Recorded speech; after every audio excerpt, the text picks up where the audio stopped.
अस्सलाम वालेकुम दोस्तों।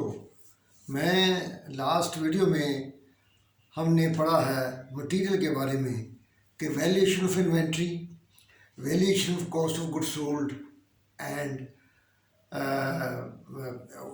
परचेजेस क्या होती है, कितनी होती है। तो उसमें हमने 3 मेथड पढ़े हैं। अब आपको मैं समझ आ गए होंगे, उसमें कोई मुश्किल नहीं है। अब आता है कि planning and control. Planning and control क्या होता है? Planning and control start with the designing of the product and the final sale of the finished goods. During this period, what you will do that will give you minimum cost and maximum profit.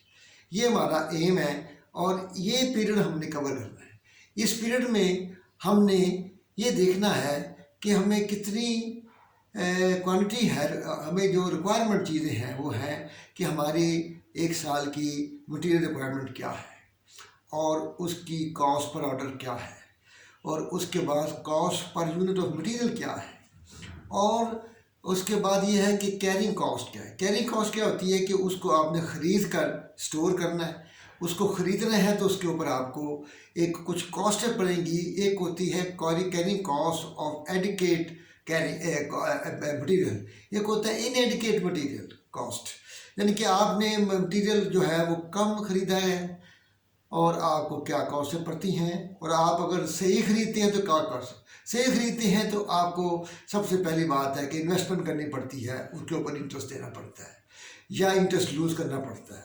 या ये दूसरी बात ये है कि दूसरी बात ये है कि इसमें आप स्टोरेज करते हैं और हैंडलिंग करते हैं, उसमें प्रॉपर्टी टैक्स देते हैं, उसकी इंश्योरेंस की कॉस्ट देते हैं और उसके बाद उसको अगर ऑब्सलीट हो जाए तो वो कॉस्ट भी आपको बर्दाश्त करनी पड़ती है। इनएडिकेट कॉस्ट में क्या होता है कि आपके जो है आप इन्फ्लेटरी कम ख़रीदते हैं, इन्फ्लेटरी प्राइस पे आप ख़रीदते हैं। जब आप ज़्यादा ख़रीदते हैं, मुनासिब ख़रीदते हैं तो आपको सस्ता मिलता है। इसके बाद आपको जब इन्फ्लेटरी प्राइसेस होंगी तो आपकी जो सप्लाई है वो डिस्टर्ब होगी। सप्लाई डिस्टर्ब होगी तो आपका जो है प्रोडक्शन डिस्टर्ब होगी। कभी आपके पास काम ज़्यादा होगा, कभी आपके पास कम होगा, कभी ओवर टाइम लगा रहे होंगे, कभी फाइनल बैठे होंगे। ये तमाम कॉस्टें आपको पड़ेंगी और इससे सबसे बड़ा नुकसान क्या है? इनएडिकेट आपका कस्टमर डिस्टर्ब होगा। कब का डिस्टर्ब होगा तो इसके मतलब है कि आपको जो है बिजनेस को डिस्टर्ब होगा। इसके लिए फिर क्या ज़रूरी है? इसके लिए ज़रूरी ये है कि आप पहले डिटर्मिन करें कि आपकी सालाना कॉस्ट कितनी है, सालाना रिक्वायरमेंट्स ऑफ मटेरियल कितना है और उसके बाद उसकी कॉस्ट पर ऑर्डर और कॉस्ट पर यूनिट और कैरिंग कॉस्ट क्या है। और उसके बाद एक टेक्निक है economic order quantity. Economic order quantity is the amount of inventory to be ordered at one time. Amount of inventory to be ordered in one time in order to minimize cost and maximize profit. उसके लिए जो चीज़ें मैंने आपको बताई हैं वही है और वो हम फार्मूले से अभी आपके सामने हल करते हैं। आप आज की हमारी वीडियो जो है वो इकोनॉमिक ऑर्डर क्वांटिटी का पहली technique of planning and control को है, वो उसको कवर करती है। उसका डाटा जो है इस पेज पे दिया हुआ है। मैं डाटा आपके सामने लिखता हूँ ताकि आपको इसको समझने में आसानी हो। एनुअल रिक्वायरमेंट आपकी है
तो इसकी जो फॉर्मूला है वो क्या है?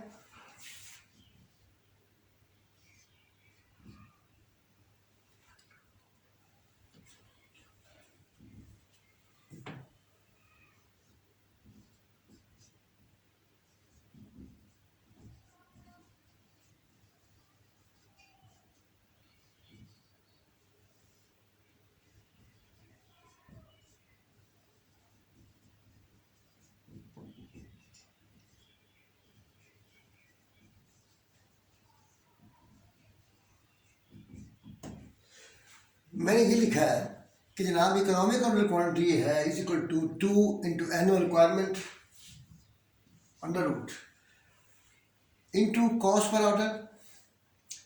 कॉस्ट पर ऑर्डर मैं लिखूंगा यहाँ ताकि आपको हर चीज़ जल्दी नजर आए, बाद में इसको शॉर्ट करेंगे। उसके बाद cost per unit of material and carrying cost percentage. इसको अगर हम इसमें फिट करें तो ये आता है is equal to 2 into 400 into 20 oblique 1.50 into 0.10। इसको अगर आप हल करें तो आते हैं 800 यूनिट्स। इसका मतलब है कि 800 यूनिट्स आप एक टाइम पे अमाउंट 800 यूनिट एक टाइम पे ऑर्डर करेंगे तो नंबर ऑफ ऑर्डर कितने होंगे? अब आप number of orders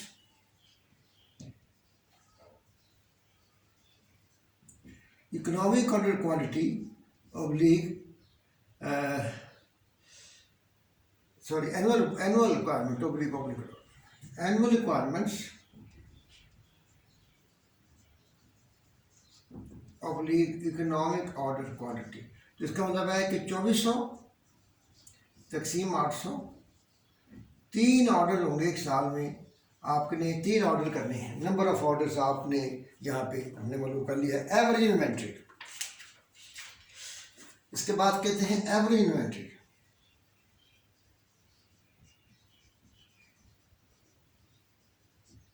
is equal to economic order quantity oblique 2। इसका मतलब है 800 divide by 2 is equal to 400। इसमें कोई मसला नहीं है, यूनिट्स हैं। तो उसके बाद आता है ऑर्डरिंग कॉस्ट। यहाँ पे कर लेते हैं ऑर्डरिंग कॉस्ट। इसको याद रखने की जरूरत नहीं है। इसके यहाँ पे देखें annual requirement into cost per order divide by economic order quantity.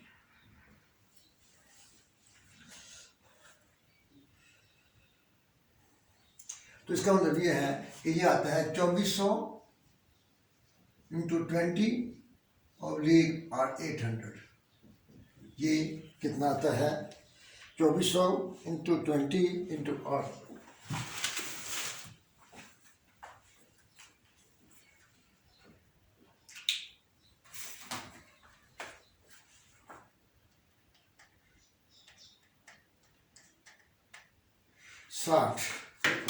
इसकी 60 आएगी।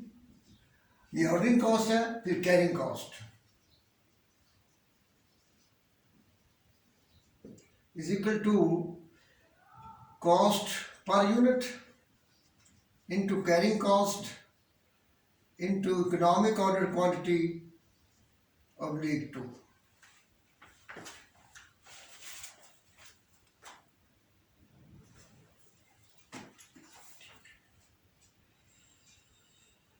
तो इसका मतलब ये हुआ कि हमारी ये जो कॉस्ट है ये है 1.50 इंटू 0.10 इंटू 800 ऑब्लिक 2। तो ये क्या आती है? 1.5 इंटू 0.5 इंटू 800 तकसीम 2। ये भी 7 आती है। इसका मतलब है total carrying and ordering cost है 120 रुपये। तो इस तरीके से हम इसके मुख्तलिफ तरीके से निकाल सकते हैं। और अगर हम चाहें, ये हमने यूनिट्स में निकाला है, आप चाहें तो इकोनॉमिक और क्वांटिटी को आप डॉलर में इनके रुपीज़ में भी निकाल सकते हैं। तो उसके लिए फार्मूला तो नहीं होगा, फार्मूला तो वही रहेगा। सिर्फ यहाँ पे हमने क्या करना है कि 2400 ये जो हमारा ये है इसको मल्टीप्लाइड 1.5 कर दें तो ये हमारे डॉलर में आएगी अमाउंट। तो वो हम कैसे कितनी आएगी, ये अब हमारा चेंज क्या होगा जब हमने इसमें क्या डाला है कि 2400 के ऊपर हमने कॉस्ट डाल दी है, तो ये आते हैं, इसका जवाब आता है 1200 यूनिट्स।